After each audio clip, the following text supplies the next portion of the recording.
본 방송에서 제공하는 투자 정보는 투자 판단에 대한 조언입니다. 방송에서 제공하는 주식의 가치, 가격 상승 및 하락에 대해서는 방송사에서 보장하지 않습니다.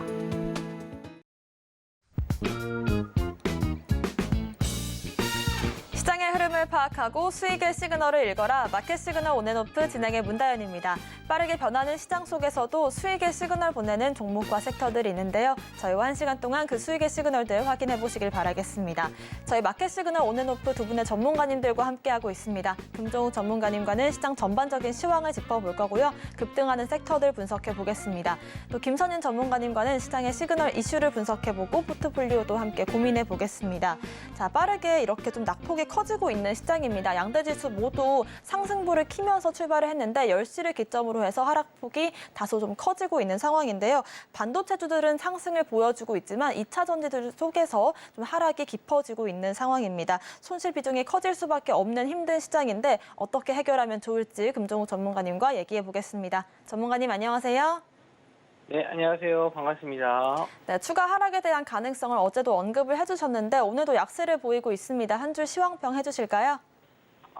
전에 이제 에크먼이 트위터를 통해서 공매도 청산에 대한 내용을 좀 얘기하면서 국제금리가 미국의 국채 10년물 국채 금리가 5%대에서 4% 이하로 좀 빠져주는 모습을 좀 보여줬습니다. 그래서 지수가 반등을 좀 하긴 했는데 여전히 또 대외적인 변수에 의해서 또 조정을 좀 받았고요. 또 역시나 지금 경기가 좀 돌아서지 못하고 있기 때문에 아무래도 경제 성장률도 좀 계속 낮아질 수 있다라는 전망에 좀 지수가 다시 한번 좀 조정을 좀 받으면서 마감했고요.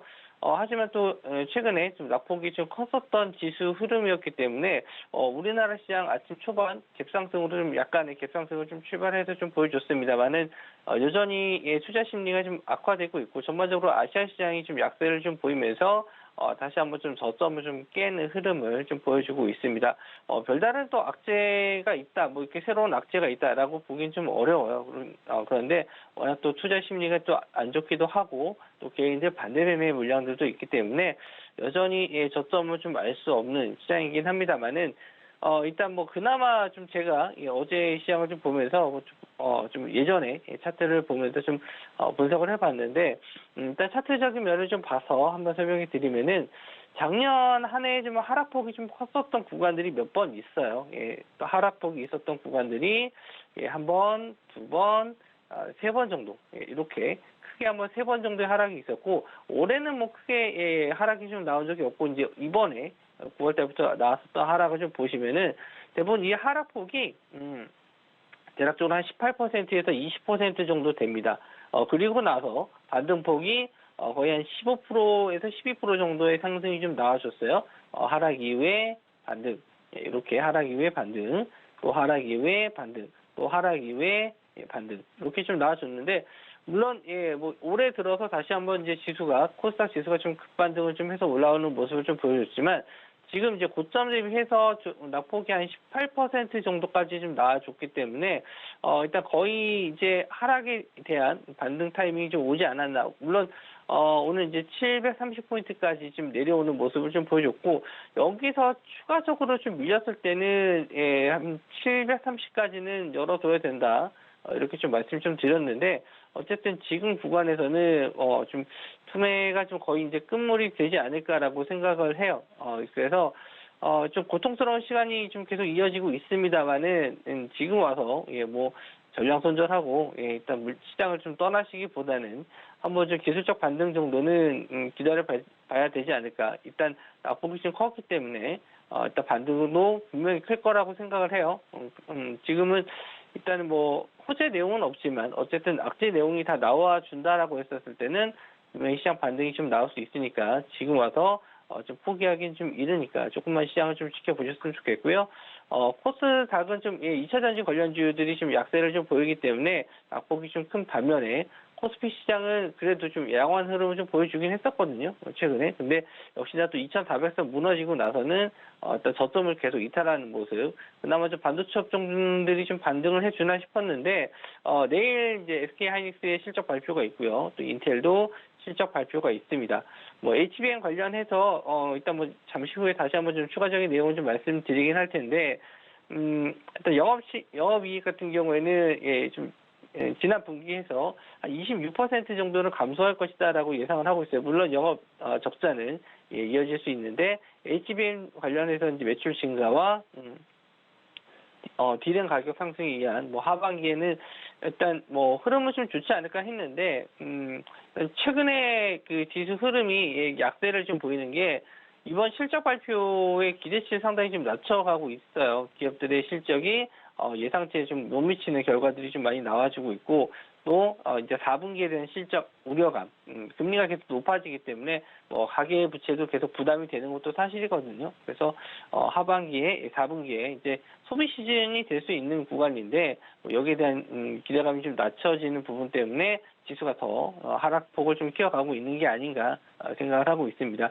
외국계 자금이 또 많이 이탈도 했고요. 일단 뭐 그 최근에 신용 반대 매매 물량도 1조 3천억이 좀 나왔습니다. 아마 오늘 하고 내일까지 뭐 추가적인 또 반대 매매가 나왔을 때는 더 물량이 좀 많아질 것 같긴 한데 이런 물량들이 거의 다 나와줬을 때는 말씀드린 대로 또 시장이 반등도 나올 수 있으니까 일단 뭐 이번 주에 계속 뭐 쉽지 않은 시장이 또 계속 이어지고 있는데 일단 저도 이제 긍정적인 내용에 대해서 말씀을 좀 드려야 되지만 아직까지는 뭐 시장에서는 좋은 내용이 없어요. 전쟁도 계속 이어지고 있고 뭐 유가도 아직 안정되어 있는 모습은 또 아니기 때문에 어제 이제 베네수엘라에서 원유 생산을 좀 증가해서 유가가 한 2% 정도 좀 반등을 해주는 그런 모습을 좀 보여주긴 했습니다만은 여전히 유가가 뭐 예전처럼 이제 80불대 이하로 떨어져야지만 좀 어느 정도 안정된다라고 볼 수 있고 지금은 또 뭐 전쟁이 끝나지 않는 한 다시 또 90불대로 올라가는 거는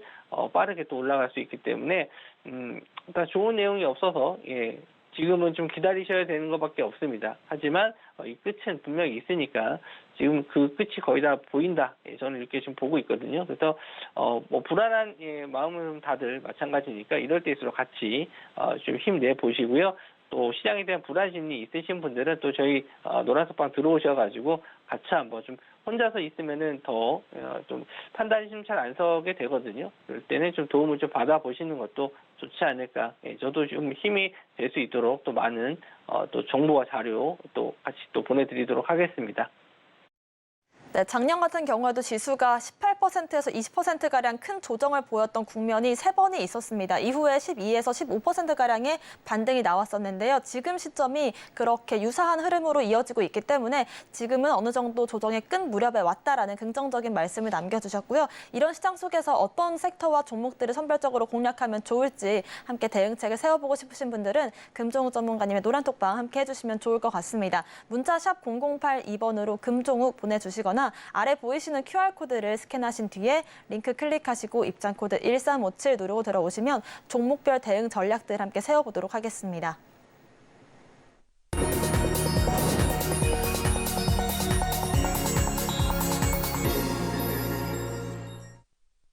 네, 지금부터는 금종욱 전문가님과 함께 시장에서 상승 중인 섹터들 분석해 보겠습니다. 오늘 거의 유일하게 이 상한가에 안착한 종목이 YTN이었는데요. YTN이 이제 유진그룹이 인수한다라는 이슈가 있었습니다. 두 종목 한번 살펴볼까요?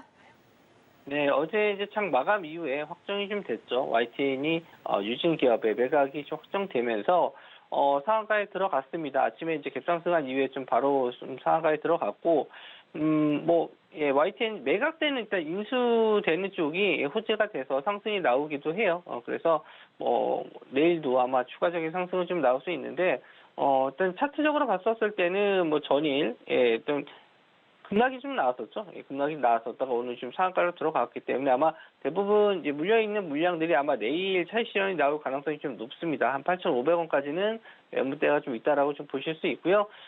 그렇기 때문에 일단 오늘 그 거래 대금으로 봤었을 때 한 180억 정도, 예, 그렇게 많은 금액은 아니에요. 그래서 내일 정도 한번 더 거래 대금 터지면서 아마 예, 위에 있는 물량들이 좀 손절 물량들이 좀 나오지 않을까 그렇게 좀 보고 있습니다. 재료적인 면에서는 다 나온 거기 때문에 뭐 여기서 뭐 더 크게 상승을 좀 노리시기보다는 일단은 예, 추가적인 상승 나왔을 때 일단 빠져나오시는 전략이 좀 좋을 것 같고요. 유진 기업 원래 인수하는 쪽은 이제 자금이 좀 많이 들어가기 때문에 이제 확실히 이제 시너지 효과가 나는 상황이 아니라면은 호재로 받아들이는 경우가 좀 드물어요. 그런데 유진 기업은 일단 오늘 뭐 장 초반에 좀 급등이 좀 나왔다가 다시 한번 좀 밀리는 모습을 좀 보여줬는데, 일단 YTN을 인수해서 어떤 시너지 효과를 낼지, 어떤 기업에서 어떻게 좀 이용을 할지, 그거는 뭐 좀 지켜봐야 될 것 같습니다. 원래 비슷한 동종업계라면은 뭐 좀 그런 부분에서 좀 효과를 좀 볼 수 있지 않을까 생각을 하는데, 유진기업과 YTN이 어떤 시너지가 날지 저는 아직 그런 부분에서 판단이 좀 잘 서지는 않거든요. 그래서 뭐 좀 좋은 쪽으로는 뭐 그렇게 보지는 않았는데, 일단 차트 가격적인 면에서는 오늘 좀 상승이 좀 나와서 좀 시장에서는 뭐 시장 상황이 안 좋아서 그런지 일단 뭐 긍정적으로 보고 있구나, 이 정도로만 좀 판단하고 있습니다.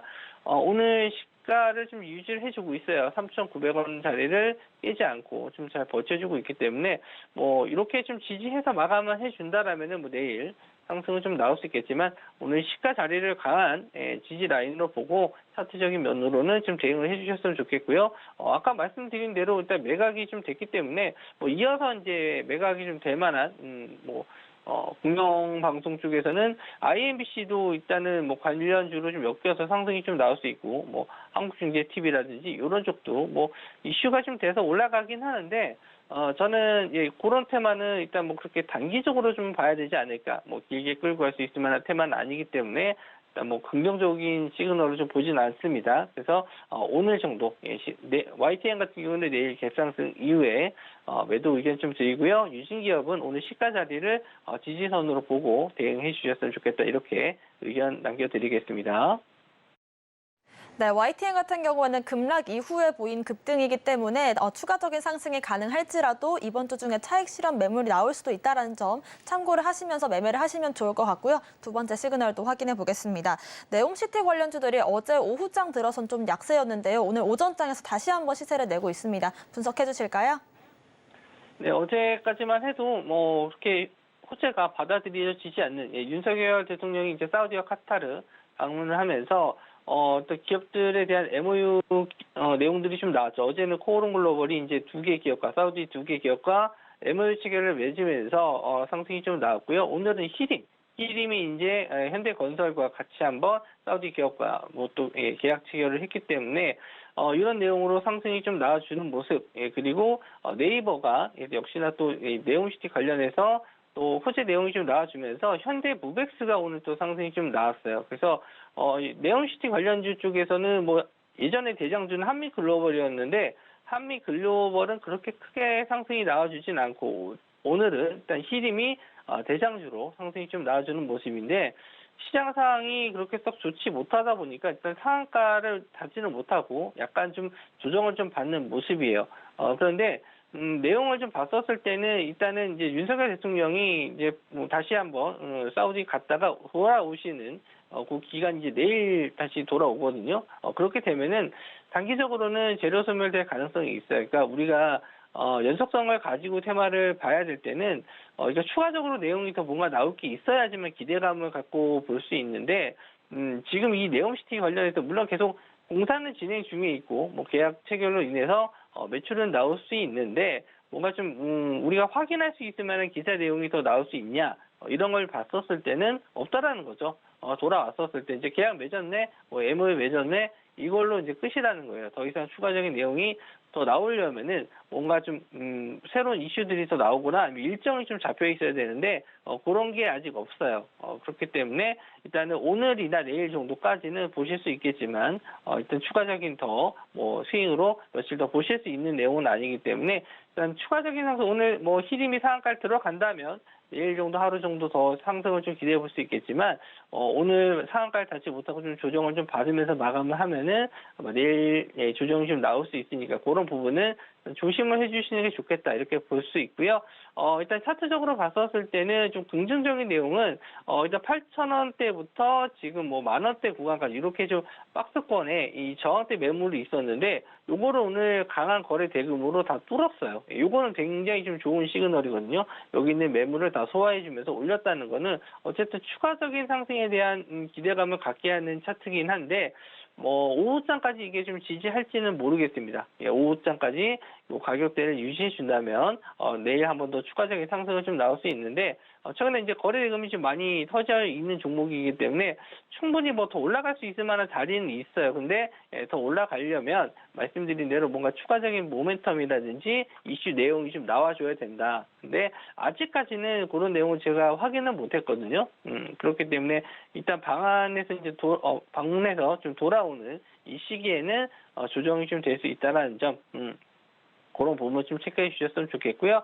일단 다른 종목들 대장주가 일단 히림인데 히림이 오늘 상한가 들어간다라고 하면은 현대모백스라든지 다른 네옴시티 관련주들도 공략을 해보셔도 좋은데 일단 역배열이에요. 역배열 종목들은 항상 이렇게 좀 고점에 이 저항대 매물이 좀 있기 때문에 그런 부분은 일단 염두에 두고 좀 보셔야 될 것 같고요. 히든 같은 경우는 이 저항대 매물을 다 뚫었기 때문에 이제 좋다라고 말씀 좀 드려서 오히려 좀 다른 종목들보다는 이 정배열의 종목들 위주로 좀 보시는 게 좋을 것 같고 일단 히림이 상한가에 들어가게 된다면은 다른 종목들도 추가적인 상승 기대해 볼 수 있지 않을까 그렇게 정리해서 말씀드릴게요. 네, 일단은 네옴시티 관련주들 오늘 오후까지 지켜보시는 전략이 필요할 것 같고요. 스윙보다는 단기적인 매물, 이 전략이 좋겠지만 이 매물을 소화하는 과정들은 긍정적으로 보인다라는 점도 짚어주셨습니다. 다음으로 알아볼 섹터 같은 경우가요. 보안 관련주들이 오늘 또 강세를 보여주고 있습니다. 그중에서도 사우디와 좀 협력을 맺은 업체들도 눈에 띄는 것 같은데요. 관련주들 흐름 짚어주시죠.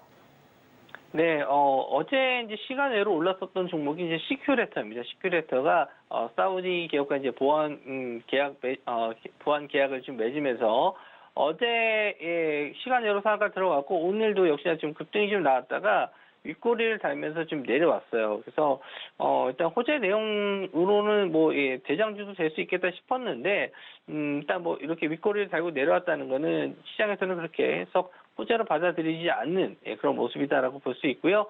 오늘 이제 모니터랩도 이제 거의 상승 시세가 20% 가까이 좀 나와주고 있는데 일단 보안업체들이 오늘 좀 상승했었던 이유는 제가 오늘 아침에 그 노라톡에 계신 분들에게 뉴스로 올려드린 내용이 있는데 아마 어제 에코프로 전 회장 계좌에서 매도 물량이 최근에 이제 에코프로에 대한 매도 물량이 해킹에 의한 매도다 이런 내용이 나왔어요. 그래서 아직 확인된 바는 없습니다. 정확하게 이게 이제 뭐 해킹에 의한 매도인지 정확하게 공식적으로 나온 게 없는데 어쨌든 이런 증권의 매도 이런 내용이 주식 매도가 해킹에 의해서 좀 나왔다는 점에서 보안 관련주들이 상승이 좀 나올 수 있다. 이런 거를 제가 오늘 아침에 영상을 통해서 말씀 좀 드렸고 관련주로는 이제 모니터랩을 말씀 좀 드렸습니다. 역시나 시큐레터는 어제 시간 외로 상승이 좀 나왔고 시간 외로는 이제 어제 움직임이 없었던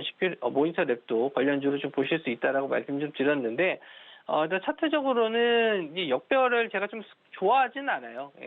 어느 정도 21선 자리 안착을 해서 이제 이 전 시세처럼 21선 자리 안착한 이후에 이렇게 상승하는 추세를 좀 좋아하는 편인데 최근에 시장이 뭐 좋지 않다 보니까 대부분 다 역배열이에요. 그렇기 때문에 공략할 종목으로 좀 드리진 않고 그냥 확인 정도만 하셔라 이렇게 말씀 좀 드렸습니다. 그래서 역시나 뭐 이런 보안 관련 이슈가 또 계속 이어질 상황은 아니기 때문에 지금 뭐 이렇게 뭐 한 사람에 의해서 이슈는 좀 돼서 반등은 좀 나올 수 있겠지만 이렇게 보안 관련주가 좀 이슈가 되려면은 뭐 큰 대기업 뭐 통신 회사라든지 아니면 뭐 증권사라든지 고객의 대규모의 뭐 해킹 사건 뭐 이런 게 좀 나와줘야지만 크게 좀 이슈가 돼서 급등이 좀 추가적으로 더 나올 수 있는데 지금은 이제 개별적인 이슈로 상승이 좀 나온 게 아닌가 그렇게 생각합니다. 이런 이슈가 아니고 뭐 다른 이슈로 상승이 좀 나올 수도 있는데 제가 지금 확인된 바로는 요게 맞지 않을까 생각을 좀 하고요. 일단 보안 관련 이슈로 상승이 더 추가적인 내용들은 일단 양자암호 관련주 쪽도 일단 흐름은 좀 나올 수 있거든요. 이 보안이라든지 암호 해독 이런 쪽은 이제 양자암호 관련주 쪽도 있긴 한데 이런 내용들은 아마 하반기에 다시 한번 이슈가 좀 될 수 있어요. 예. 내년에 이제 CES 2024죠. 요게 좀 이슈가 좀 될 수 있는 내용이긴 한데 아직 기간적인 면에서는 좀 많이 남아 있어서 저도 뭐 아직까지는 이 양자암호라든지 보안 관련주 쪽은 좀 뭐 관심 있게 보진 않았었는데 오늘 좀 단순하게 이슈가 좀 터져서 좀 상승이 나왔길래 제가 다시 한번 설명해 드리는 거고요.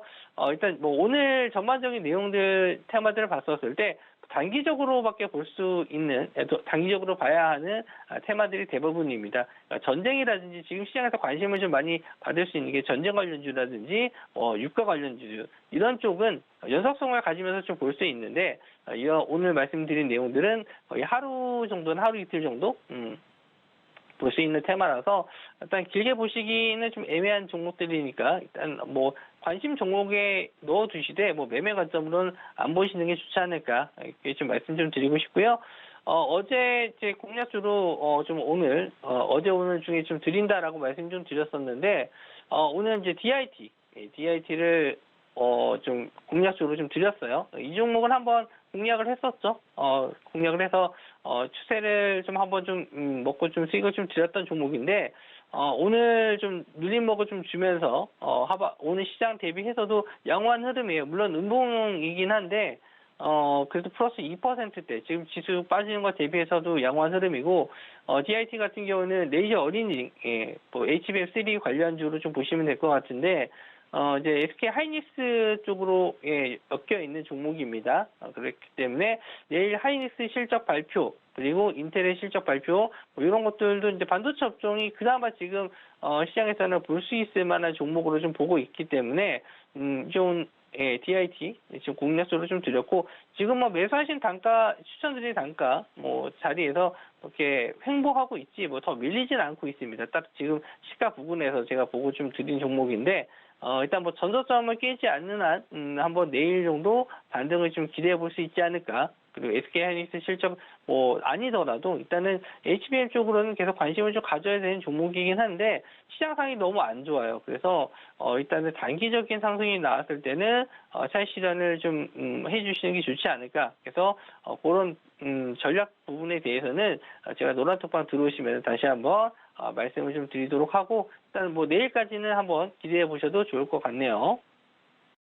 네, 지금 시장 자체가 전쟁과 유가 관련주들을 제외하고는 연속성을 띠는 섹터들이 없기 때문에 좀 어려운 시장인 것 같습니다. 또 관련해서는 이렇게 DIT 공략주로 제시를 해주셨고요. 추가적인 매매 전략이나 이 시장 대응 방법들 궁금하신 분들은 금정욱 전문가님과 함께 하실 수 있는 노란톡방 들어오실 수가 있습니다. 문자 샵 0082번으로 금종욱 보내주시거나 바로 입장하실 수 있는 방법도 있는데요. 아래 보이시는 QR코드를 스캔하시고 링크를 클릭하신 뒤에 입장코드 1357 홀수 4글자 누르고 들어오시면 24시간 소통을 하실 수가 있습니다. 오늘 말씀 주신 금종욱 전문가님과는 여기서 인사드릴게요. 고맙습니다.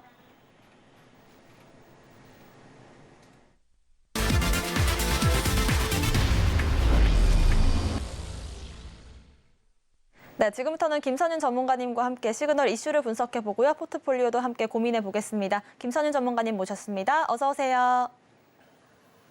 네, 전문가님, 제가 9시에 딱 HTS를 켰을 때까지만 해도 빨간불이었거든요, 분명히요.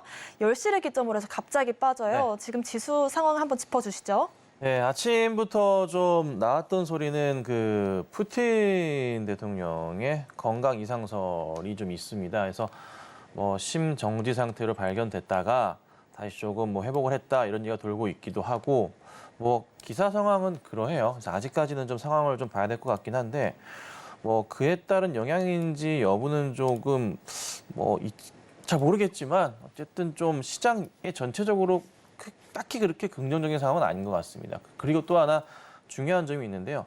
최근에 비트코인의 급등 포인트도 있는 것 같아요. 이래저래 시장이 조금은 약간 좀 불안하다 상황인 것 같아요. 수급적인 상황도 딱히 그렇게 좋지는 않습니다. 뭐 오늘 상황 보시면요. 외인과 기관들 양매도세 현재 조금 장 오전 11시 상황임에도 불구하고 많은 수량, 1,000억 원 가까운 물량들을 뱉어내고 있는 그런 상황입니다. 그래서 전체 시장이 현재로서는 좀 많이 불안하다. 그래서 이제 코스피 지수 보시면은 오늘 또다시 깨지고 있는데 2,300 오늘 26까지 갔어요. 추가 하락에 대한 가능성이 우선 열려 있는 것 같고요. 거의 이 정도면 2,300포인트까지 온 거라 볼 수 있겠죠. 그래서 바닥은 좀 확인되고 올라갈 거라 좀 보고 있는데요. 그 추이 자체를 조금은 조심스럽게 봐야 되지 않나 싶어요. 제가 뭐 라인상으로 잡아드렸던 포인트는 2,400이었는데 만약에 끝자락으로 라인을 잡으면 2,320포인트 자리가 최저점 자리가 잡히기도 합니다. 완전 일봉상의 저점으로 터치했던 자리로 라인을 잡자면요. 보통 이 자리까지 안 잡는데요. 최악인 경우 잡기도 합니다. 그래서 이 포인트가 또 있기 때문에요. 우선 시장은 거의 바닥은 확인될 가능성이 높습니다. 그래서 걱정보다는 우선은 상황 예의주시하셔야 될 것 같고 또 하나 보셔야 될 게 가자지구 지상전 얘기가 조금씩 나와주고 있어요. 제가 말씀드렸던 포인트 기억하실 겁니다. 지상전 이슈가 좀 크게 터지거나 어떤 이슈가 나와줘야지 시장이 좀 안정될 거다. 그래서 우선은 걱정보다는 반등에 대한 기회를 보시고 대응하시는 게 맞지 않나 싶습니다.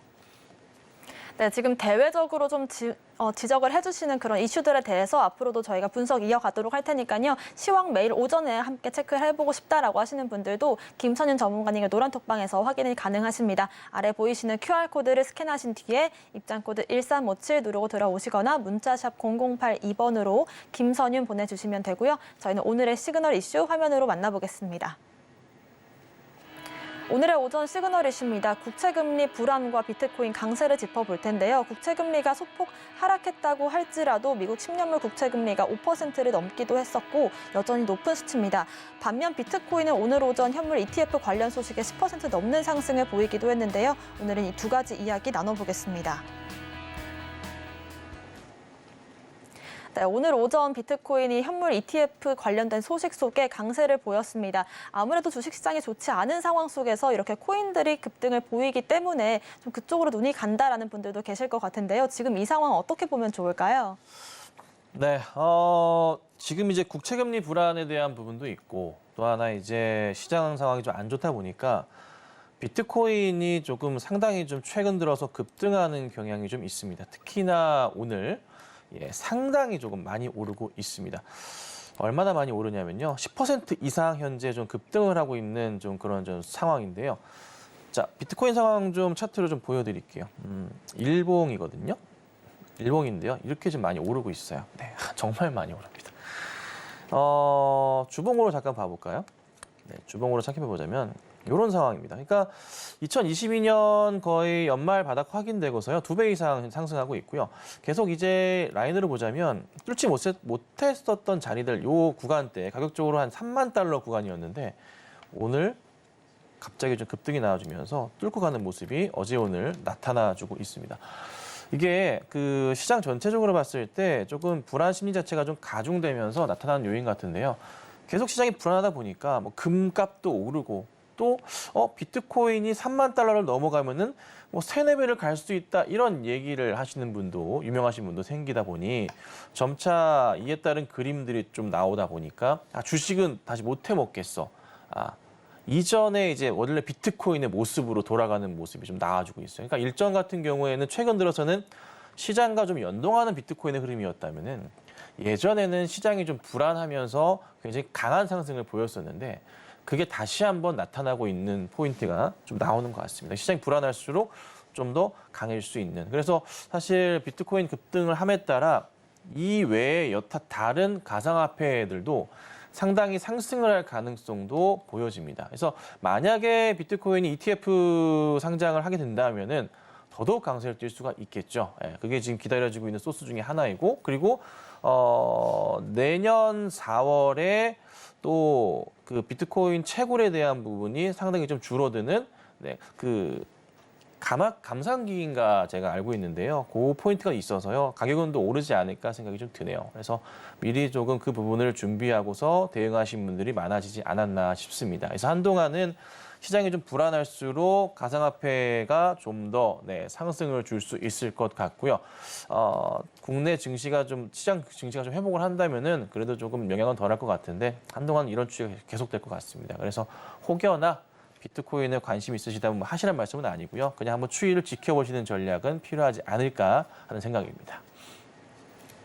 네, 이렇게 좀 코인이 급등을 하다 보면 포모를 느끼시는 분들도 계실 것 같습니다만은 이렇게 좀 장기적인 흐름에서 어느 지점에 저희가 이 코인과 주식을 비중을 가져가면 좋을지에 대한 이야기들도 나눠볼 테니까요. 김선윤 전문가님의 노란톡방 들어오셔서 이야기 나눠보시면 좋을 것 같습니다. 아래 보이시는 QR코드를 스캔하고 입장코드 1357 누르고 들어오시면 이야기 나눠보실 수 있습니다. 자, 그리고 또 알아볼 종목들을 한번 선별을 해주셨는데요. 먼저 어제 있었던 이슈가 셀트리온과 셀트리온 헬스케어가 합병을 할 것이다라는 소식이 있었습니다. 여기에 따라서 셀트리온 제약이 제일 강했고 오늘은 삼형제 모두 좀 강세를 보여주고 있는데요. 그렇다면 이제 앞으로 이 삼형제 갈 길은 어떻게 나눠지게 되는 걸까요? 예, 우선은 셀트리온과 셀트리온 헬스케어의 합병 승인이 났습니다. 90% 이상의 찬성을 거치면서 합병 승인이 됐어요. 그래서 셀트리온 헬스케어 한 주당 셀트리온 0.449주를 배정받으시게 됩니다. 그러니까 뭐 사실 두 주가 있으셔도 못 받는 거죠. 근데 사실 뭐 두 주만 갖고 계신 분들은 흔치 않다 보니까 나머지 부분은 현금으로 통장에 들어오는 구조라고 보시면 되겠습니다. 자, 그래서 합병은 좀 진행이 됐어요. 자, 근데 중요한 점은 뭐 셀트리온 얘기를 드리는 거지만 사실 시장에서 봤을 때 제약바이오 종목들의 좀 시너지 자체가 굉장히 긍정적으로 바뀌고 있거든요. 특히나 삼성바이오로직스도 오늘 상당히 급등하는 모습이 현재 좀 보여주고 있어요. 볼까요, 잠깐? 자, 삼성바이오로직스 오늘 3.5% 현재 상황이고요. 주가 추가 상승이 나올 가능성이 높다는 판단입니다. 기관들의 외인들의 보고서 자체가요. 매우 긍정적으로 현재 보여지고 있거든요. 제가 70만 원 아래는 정말 싼 가격이라고 말씀을 좀 드렸잖아요. 그 흐름 고스란히 다시 한번 보여주고 있는 모습이 좀 포착이 됩니다. 다시 한번 셀트리온 돌아가 보죠. 자, 셀트리온도요. 주가 좀 바닥에서 제가 사인을 드렸고 좋은 모습 이어가고 있어요. 강조드렸었던 것은 셀트리온 바닥, 고점 바닥은 제가 정확하게 잘 맞춥니다. 이날 2021년, 2020년 말 고점이라 말씀드렸고 2022년 5월 달 저점이라 말씀드렸습니다. 다시 한번 이번 바닥 왔고요. 재밌는 게 쌍바닥으로서의 반등 포인트가 같이 나와주고 있고 그리고 셀트리온 지금 그룹주 뭐 하고 있습니까? 자사주 매입을 하고 있습니다. 1,000억 원 규모입니다. 계속 이어져 왔던 건데요. 주가가 밀려 내려가고 내려갈수록 뭐 크게 중요하지 않은 것 같아요. 그냥 계속 매입하면서 주가를 방어해주고 있거든요. 그러니까 9월 달 같은 경우 시장이 좀 안 좋았던 영향을 좀 받았던 거지 사실 실적 괜찮거든요. 그럼 이제 쌍바닥 큰 바닥이죠. 찍고서 반등을 주는 흐름이 나오지 않을까 싶고요. 헬스케어와의 합병 이슈를 통해서 점차 더 강해지는 모습 그리고 내년에는 제약까지 같이 흡수해주면서 이제 셀트리온 주가 하나로서 정말 큰 그림을 그려나갈 수 있지 않을까 싶습니다. 그리고 뭐 램시마도 미국 쪽에서 이제 승인이 났기 때문에 역시나 그에 따른 매출 확대 포인트도 긍정적이라는 거죠. 그래서 전체 시장에서 봤을 때 제약바이오 종목 크게 두 가지 보는데 삼성바이오로직스와 셀트리온의 그림은 정말 한동안 계속 유지가 될 가능성이 높습니다. 특히나 이제 더더욱 중요하게 보는 것은 요즘에 한참 이슈가 좀 되고 있습니다. 몇 주 전부터 제가 말씀을 좀 드리고 있잖아요. 트럼프 전 대통령 지금 현재 공화당 후보로서 떠오르고 있고 더더욱 중요한 것은 바이든 대통령과 트럼프 대통령 가상 대결을 해본다면 지지율이 현재 트럼프 전 대통령이 높다는 거죠. 그리고 또 하나 민주당에서의 악재, 이 같은 상황이 벌어지게 만든 장본인은 저는 케네디가라고 판단하는데 케네디 쪽에서의 민주당 무소속 출마 이슈가 또 있었기 때문에 더더욱 민주당을 흔들고 있고 또 하나 이스라엘 쪽, 중동 쪽 시끄럽죠. 이래저래 현재 민주당 내에서는 딱히 그렇게 그렇다 할 뭔가 대안이 떠오르지 않는 그런 상황인 것 같습니다. 그래서 전체 그 투표 상황을 예측해 보더라도 여러 지구들이 있잖아요. 공화당이 앞서는 그림들이 상당히 좀 많이 나오는 것 같아요. 그래서 현재 상황으로서는 현재 시점까지는 바뀔 수도 있겠지만은 내년 미국 대통령 선거에서의 아마 대통령은 트럼프가 될 가능성이 현재로서는 가장 높은 상황입니다. 근데 트럼프 대통령이 주장하는 것들 뭐가 있나요? 전통적인 산업에 대해서 굉장히 강조를 많이 하고요. 제약바이오 종목도 굉장히 좀 좋아합니다. 그래서 정유주들 좋아하기도 하고요. 기술주들 좋아합니다. 그래서 5G나 그다음에 IT 관련주 굉장히 좀 좋아하는 모습이고요. 2차 전지주들이나 신재생 쪽은 그렇게 좋아하지는 않습니다. 그래서 그 영향이 있을 가능성이 있다. 그리고 트럼프 대통령으로 만약에 바뀌게 되면은 약간 인상에 대한 부분도 이슈가 될 수가 있기 때문에 사실 국민들의 입장에서는 좋지는 않지만 이 제약바이오 종목들의 입장에서는 긍정적인 시그널이 나올 수가 있거든요. 그래서 그 부분도 한번 보셔야 될 것 같아요. 그래서 주가는 셀트리온은 지금 현 시점 가장 바닥이라고 좀 판단을 하고요.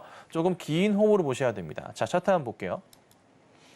자, 우선은 계속 고민스러웠던 자리들이 있었습니다. 이 큰 바닥을 과연 어떻게 돌파할 것이냐. 차트 제가 한 4, 5년치 열어놨는데 차트 보이시나요?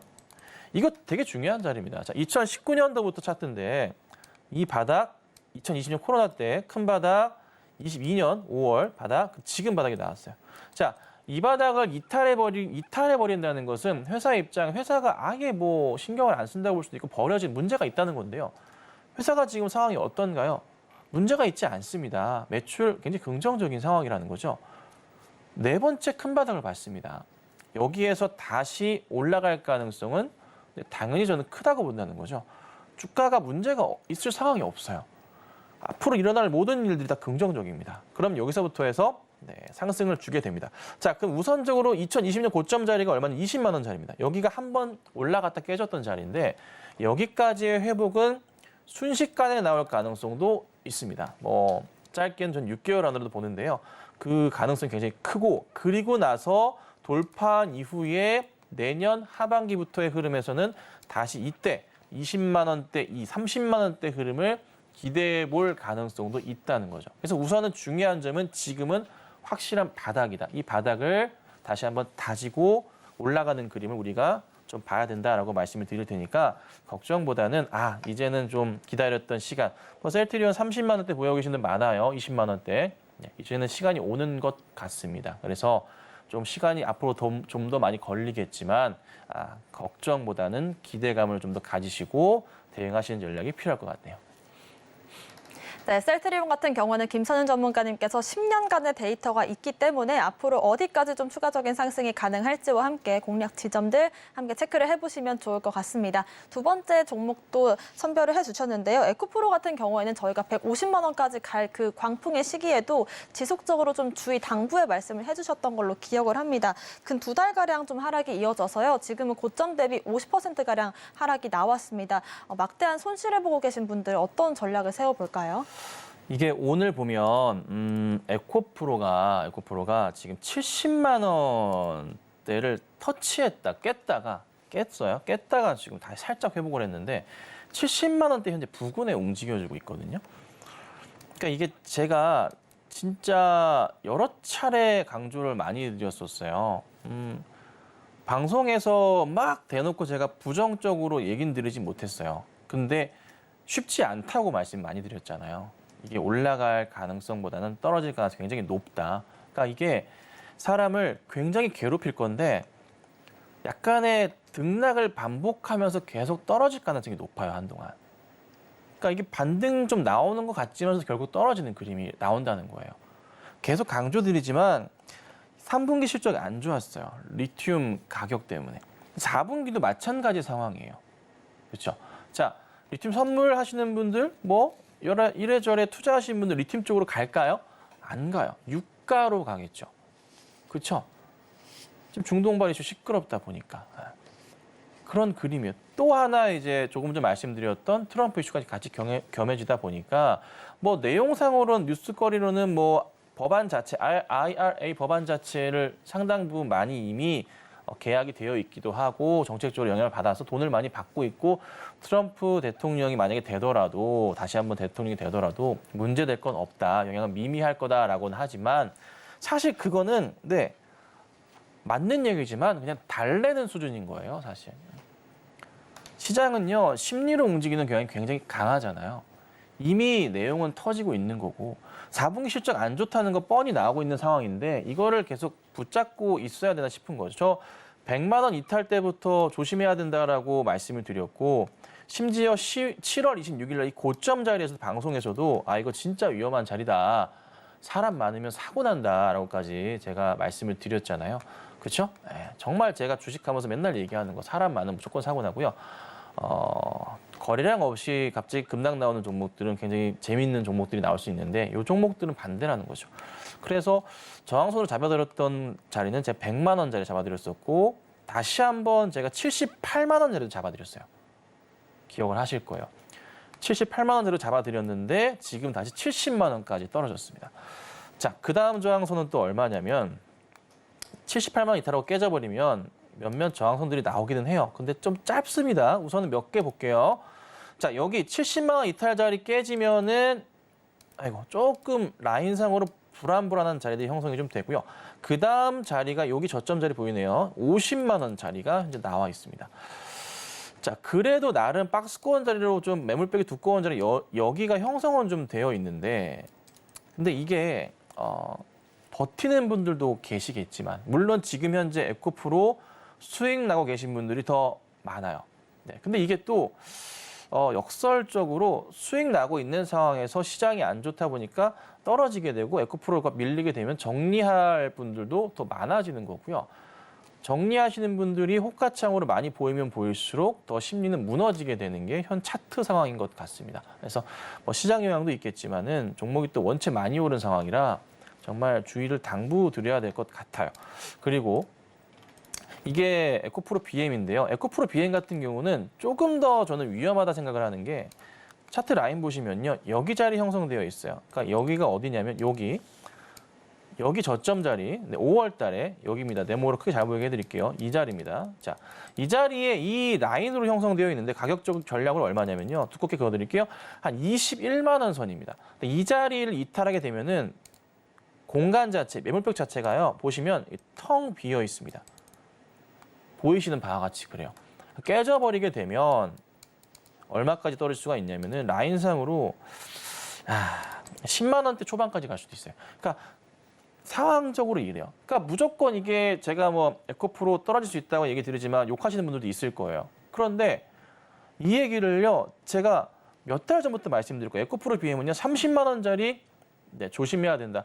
제가 오픈 채팅방에다가 에코프로 100만 원과 에코프로 BM 30만 원짜리 이탈 사망 시그널 발생이라고 적었다가 혼났잖아요. 그렇죠?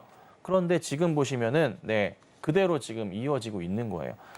근데 이게 앞으로 이게 그 미래 상황상 예측을 해보자면은 올라갈 가능성보다는 떨어질 가능성이 현재로서는 더 높습니다. 4분기 실적 발표되는 시점이 내년 초겠죠. 네, 안 좋을 건데 더 흔들리게 될 거예요. 또 하나 더 내년 1월부터 3월까지 공화당 대통령 후보 경선이 있는데요. 트럼프 전 대통령이 경선 후보로 거론되고 더 내 입지가 굳어지고 더 확실히 결정이 되는 그림이 나오면 나올수록 그림은 더 안 좋아질 거예요. 실적도 안 좋고 같이 맞물리다 보니까. 그래서 조심을 더 하셔야 된다 말씀을 드리는 거니까 참고하시고 제가 부탁드립니다. 비중이 너무 크시면 줄이셔야 되는 게 맞고 수익 중이시라면은 여차하면 일단 현금 챙기시고 보시는 게 맞지 않겠나. 반등이 나오더라도 내년 중순은 돼야 되지 않을까 싶습니다. 네, 지금 현재 에코프로와 에코프로 BM 관련해서 보유 중이신 분들의 상황별로 좀 체크를 해주셨고요. 참고해보시면 좋을 것 같습니다. 세 번째로 알아볼 이 이슈는요. 키움증권 짚어보겠습니다. 어제 월요일이라 그랬을까요? 좀 여러 가지 이슈들이 있었는데요. 그중에서도 개인적으로 가장 좀 충격적이었던 게 어제 키움증권 관련된 이슈가 아니었을까 싶습니다. 이 영풍재질 관련해서 이 미수금이 어마어마하다, 5천억 가량이다라고 하셨고 손실액이 1,900억 가량이 예상된다라고 뉴스가 보도되고 있는데요. 앞으로 흐름들을 한번 짚어주실까요? 네, 이게 영풍재지랑 대한금속 제가 하한가 가는 날 이 종목을 이 시간에서 거론해 드렸어요. 주가 조작에 대한 부분이 분명히 있다. 이거는 금융당국에 조사를 해야 된다 말씀을 드렸는데 그리고 그날 저녁 그 다음 날 바로 막 4명 구속되고 하는 그림이 나오더라고요. 근데 누구나 사실 차트를 보면 알 수 있었던 내용인데 잘 보시면 보여드릴게요. 자, 거래량부터 보기 전에 차트 볼게요. 이게 이렇게 많이 올랐어요. 올해만 하더라도요. 다 아시겠지만은 6천 원대, 5천 원대에서부터 이게 5만 원대까지 갔어요. 그런데 재밌는 게 거래량 보세요. 주가가 5만 원대, 4만 원 후반대, 5만 원대 머물러 있음에도 불구하고요. 거래량이요. 보이시나요? 500만 주, 600만 주, 700만 주 상황이에요. 평균 거래량이요. 600만 주가량이 됩니다. 600만 주라고요. 금액적으로 하루에 수백억씩 거래가 됐다는 거예요. 영풍재지에서. 그런데 주가는 횡보를 합니다. 그러니까 이 말인즉슨 무슨 일이냐면 이 횡보하는 구간 때 누군가 롤링을 통해서 이거를 매도를 했다는 거예요. 블록들이든 뭐든 간에 정리하면서 빠져나갔다는 거죠. 네. 빠져나갔고 갑자기 일이 터지기 시작하니까 그냥 이 상황이 터진 건데 문제는 또 이겁니다. 키움증권에서 우선은 참 재밌는 게 안타까운 게 왜 혼자서 이거를 안 맞고 증거금 100%를 안 하고 40%를 유지했는지도 모르겠어요. 우선은 그 미수 채권 관련해서 얘기 나오는 것은 미수금이 4,900억 정도라고 얘기가 나와주고 있습니다. 뭐 회수를 해가지고 뭐 일부 회복할 수 있다곤 하지만 이게 거래 재개가 돼버리게 되면은 반대 매매가 일어나게 될 텐데 이게 원래 오르지 않았을 때의 하루 거래량 자체가 얼마냐면요. 많아야 80만 주, 50만 주 이랬던 종목이에요. 이것도 근데 조작이었던 가능성이 높죠. 그렇다면 20만 주대, 40만 주대 이렇게 볼 수가 있다는 거예요. 그런데 금액적으로 4,900억이란 돈에 이 주식수가 몇 주겠습니까, 여러분? 예. 얼마에 샀는지 모르겠으나. 그럼 그게 하한가 풀리자마자 어떻게 될까요? 반대 매매니까요. 하한가로 바로 직행 들어가는데요. 점 하한가 상황을 보일 가능성이 굉장히 좀 높아요. 이 라더견 사태처럼 그런 흐름이 보일 건데 영풍재지는 더 심할 거예요. 금액이 원체 좀 크기 때문에 아마도 한동안은 계속 떨어지면서 여기 자리 최소한 5,000원대 자리까지 밀릴 가능성이 높습니다. 그렇다면 사실 키움증권에서 얘기하는 미수금 4,900억은 거의 다 손실 처리가 될 가능성이 높아요. 그렇게 되면 키움증권의 거의 뭐 반기 이익 부분을 다 뱉어내는 부분이 될 수 있기 때문에 이 부분 때문에 어제 영향을 좀 받은 건데요. 자, 키움증권 재무제표 잠깐 볼게요. 자, 보시면 이익 부분이요. 작년에요. 6,500억이었고요. 그 전에 1조 2천억 부분이었어요. 올해 반기가 5,600억이었거든요. 그러니까 이 고스란히 다 뱉어내는 거예요. 물론 이제 다른 쪽에서 이익을 보기 때문에 올해 뭐 적자로는 가지는 않겠지만은 참 많은 손해를 보는 그림이 발생을 하게 됩니다. 그래서 키움증권의 주가 흐름 자체가 우선 밀리는 거고 최악의 상황으로 밀릴 가능성이 있는 것은 여기 이 자리가 이제 쓰리바닥 자리인데 2022년 저점 여기 자리 열려 있습니다. 가격적으로는 7만 원 정도 돼요. 여기까지는 우선은 열어두고 보시는 게 맞지 않나 싶은 거죠. 그리고 나서 반등이 나오는 걸 보셔야 될 것 같고요. 실적 영향 따라서 더 깨질 수도 있지 않나 싶습니다. 그래서 조금은 조심스러운 대응이 필요할 것 같아서 말씀을 드리는 거고요. 더 빠질 가능성 열어두시고 차분하게 보시고 증권주는 한동안 키움증권은 보시지 않는 게 좋을 것 같아요. 다른 증권주로 혹시나 관심 있으셨으면 대응하시는 게 바람직할 것 같습니다. 네, 오늘 이렇게 시그널 이슈로 이 셀트리온과 에코프로, 키움증권까지 흐름 짚어봤고요. 관련한 이슈 분석들 더 필요하신 분들은 저희 노란톡방 통해서 확인해 보시기 바라겠습니다. 아래 보이시는 QR코드를 스캔하신 뒤에 입장코드 1357 누르고 들어오시면 되고요. 방법이 조금 어렵다라고 하시는 분들은 문자샵 0082번으로 김선윤 보내주시면 저희와 함께 하실 수가 있습니다. 오늘의 시그널 이슈 화면으로 정리해 보겠습니다.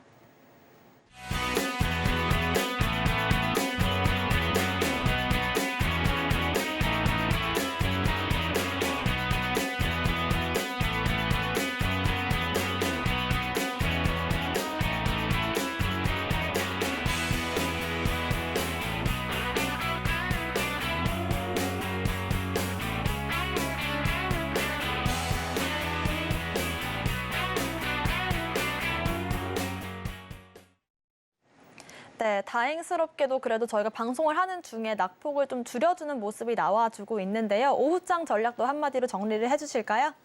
네, 시장이 그렇게 좀 좋진 않아요. 기관들도 최근 들어서 계속 매도세가 좀 나오고 있는 상황이고 전체 상황에서 이게 회복을 좀 해야 되는데 뭐 우선 앵커님 말씀 주신 대로 해서 조금 반등은 좀 나와줍니다. 빠르게 반등은 나와주고 있어요. 그나마 좀 다행이다 생각이 좀 드는데 아직 외인과 기관들이 흐름 자체는 아직까지는 그렇게 확 당겨주지는 않고 있어요. 그래서 우선은 포인트상으로 봤을 때 제가 아까 라인 다시 한번 보여드릴게요. 자, 2022년부터 해서 끝자락 진짜 최저점 바닥 라인 이어보겠습니다. 이런 그림 형성되어 있습니다. 거의 그러니까 2,300포인트 극초반대, 2,310포인트 정도 왔다 갔다 하는 포인트 자체가 거의 완전 끝자락 자리인데 20포인트 정도까지 될 것 같아요. 거기 자리에 오늘 터치하면서 반등은 좀 나와줬거든요. 그래서 빠지더라도 사실 2,300, 10에서 20포인트 자리가 거의 바닥인 것 같으니까 걱정하지 마시고요. 조만간 반등을 시작하지 않을까 싶으니까요. 차분하게 우선 시장 보시고 걱정보다는 긍정으로 보시는 게 맞을 것 같습니다. 네, 추가적인 오후장 대응 전략 필요하신 분들은 아래 보이시는 QR코드 스캔하고 입장을 하시면 좋을 것 같고요. 입장코드 1357 누르고 들어오시면 되겠습니다. 오늘의 핵심 화면으로 정리해 보겠습니다. 마켓 시그널 온앤오프 오늘의 핵심 정리입니다. 에크먼 공매도 청산 속에 국채금리 하락 보이고 있고요. 지수는 반등을 보여줬었습니다. 오늘 장 상승 섹터로 YTN 매각 확정 이슈와 네옴시티 관련주들, 보안 관련주들 짚어봤고요. 오후장은 외국인과 기관 매도세가 지속되기 때문에 주의가 필요한 지점으로 보인다라는 말씀 남겨주셨습니다. 네, 저희가 방송 중에 드리는 정보는 전문가님들의 조언일 뿐 주식의 가치와 수익률을 보장하진 않고요. 서울경제TV와 서울경제신문을 사칭한 피해 모두 유의하시길 바라겠습니다. 오늘 저희가 준비한 소식은 여기까지입니다. 시청자 여러분 고맙습니다.